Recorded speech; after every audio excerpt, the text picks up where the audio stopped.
I just received this FANCYSIO 7-piece hairband and hair clips. I'm going to go ahead and open it up just to show you exactly what to expect in your kit. This is so cute. It actually is a multi-use, so you could use it as you're doing your makeup. You could use it as you're taking off your makeup. You could use it as you're doing your hair, anything like that. But it is super soft and absorbent, this headband. I actually just took it out of the wrapper.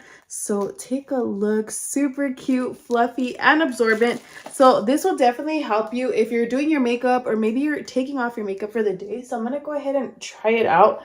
Right, so I went ahead and pushed my hair back with the headband. It is so nice. It actually is not tight. It's very nice and loose fitting, but it's pulling away my hair from my face. If in case I'm just starting my makeup or maybe I'm just taking it off for the day, it's gonna like allow that hair to be away from my face. So super cool. I definitely like the headband. Next, you get these 2 wristbands for your wrist. So this is great, like especially if you're washing your face or anything, getting that makeup off of your hair. So I do like that. Very soft, very spa-like.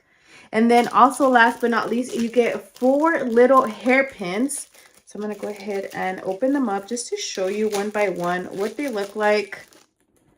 Take a look, cute little hairpins. So these are great, especially if you're like maybe doing your hair or anything like that. You want to pull your hair away from your face. These are awesome to hold your hair back in place without it getting in the way of what it is that you're trying to do. Again, you could be doing your hair, doing your makeup, but these are so awesome to have with you. So I do like that that was also included. So I would definitely recommend get your set now, your headband, your clips, and your armrest. Get it now.